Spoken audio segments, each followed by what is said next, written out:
Hi, this is Cassie Spurlock with MyCounselor.Online, and today I have September Trent with me, one of our awesome therapists at MyCounselor, and we are going to talk about her article, How to Support Your Husband During Individual Therapy. So thanks for being with me today, September. No problem. I'm glad to. All right. So let's talk about the first thing you mentioned in your article was your first recommendation to wives, give him space. So I was wondering if you could tell us why you thought to say that first. Sure. Oftentimes in therapy with counseling, we often see a lot of women that come in. They're usually more ready to accept help from someone else, to accept counseling. They'll refer a lot of their friends to their counselor. Whereas men on the other side, it takes them a little while to get into therapy. And so if a wife has been waiting for their husband to get into therapy to work on whatever issues, when he actually makes the appointment, she might be really wanting to ask him all these questions, be so helpful, when that's not going to be helpful in the beginning. He's just going to need space to make his own appointments. He's going to be maybe not as willing to give a whole lot of information. It's going to be his own work that he's going to need to do. So wife needs to remember to just make a statement about, hey, I'm so proud of you that you made this decision. I want to be supportive. Just let me know how, and I will do that. And leave it at that. Give him that space he needs to do his own work. As a wife, I'm thinking, oh my gosh, that's nothing. Like, that's not enough. Sure. What could be a potential issue if the wife does step in and, make appointments for her husband, or I don't want to say pester, but lovingly ask a lot about what's happening in his therapy? Sure. A few things can happen. First, if she is trying to make appointments for him, then she's trying to function for him. She's making it more her relationship with the therapist about her rather than the husband having his own motivation to do the work to make the appointments. Because if her husband doesn't have that motivation, doesn't want to be there, he's not going to do the work and he's going to cancel the appointments. Also, when asking questions, just thinking about if you have a few questions, being specific with those, and he can choose to answer them or not. But if you ask too many questions, he's going to feel like maybe that's invasive. He may not be ready to share it with you at this point in time. Yeah. It may be later in the therapy process where he's ready to, okay, I've done some work. I've talked with my therapist about this. I would like my wife to come in so she can know how she can be better supportive. She can understand the process and what it's going to look like from here on out. So if the wife is patient, perhaps down the road, she'll get to be involved a little bit more. And yeah, I hope so. I mean, that will be therapist and husband's decision, but it definitely would be helpful in situations like anxiety, depression, social issues, for the wife to come in and know maybe some of the coping skills the therapist has taught so she can be assisting in maybe a social situation with a coping skill, or just encouraging husband, hey, this would be something you could use, or maybe even helping him practice those in a difficult situation. Gotcha. So you also talked about one of the things that she could do is look at her own contribution to her husband's seen, perceived, or true issue.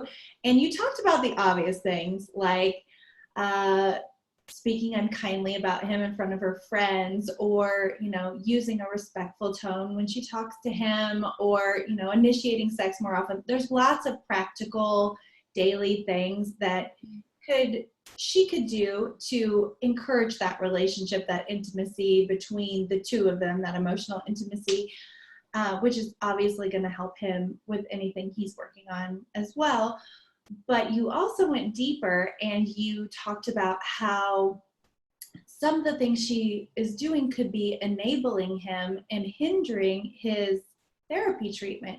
And I was hoping you could you talk specifically about anxiety and depression and how a wife overfunctioning could be a problem. So I was wondering if you could tell us a little bit more about what that might look like. Yeah, definitely. Specifically for anxiety, it may look like helping the husband avoid. So if he's fearful or experiences anxiety in social situations, then they may get an invitation somewhere and she may say, okay, yeah, we don't have to go because this is too difficult for you. Or maybe we will go, but I will do all the talking. Instead of encouraging him to practice some of these things that he's learned or to even try to function in certain situations. If the anxiety maybe is about worrying about children or harm coming to family or just work, whether that's she's doing all the parenting instead of being together doing the parenting, or if she's going to all the activities, or even if she's doing the discipline where he doesn't have to have that part, that would be just over functioning for him. In depression, it may be even if he's very depressed, not getting out of bed, maybe she's the one calling him into work. Also, maybe making excuses why he's not coming to different activities or why he's not getting out of bed. Maybe doing all the housework, doing all the yard work, working 2 or 3 jobs because he is depressed. Now, it's not bad to support your husband, help them out if they are experiencing anxiety, depression, but when you're over functioning so they don't have to seek help or even try to work through some of these issues, that's when you're over functioning for your spouse. I could see how those things, how a spouse would feel like, oh, I'm helping them. I'm making this space for them so that they can not be in an uncomfortable situation, or, you know, socially or just in their day-to-day life. I can see how seeing a therapist around those issues would be really helpful to be able to pick apart what actually is helpful to my spouse so that I can actually support them well and help their recovery journey, because those things can be tricky to figure out what is helpful and what is actually hindering. Yeah.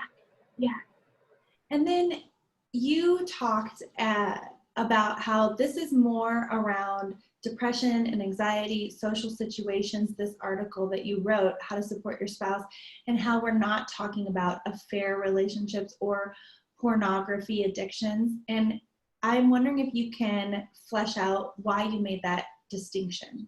Sure.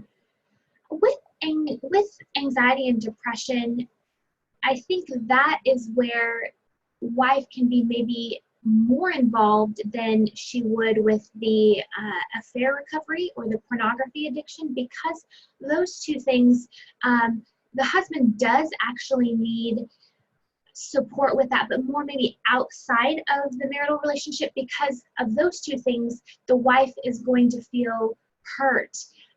Maybe like there's been some betrayal there. So she's not going to be a good person to be able to be the accountability partner for her husband. And that's not really going to be her job in that process.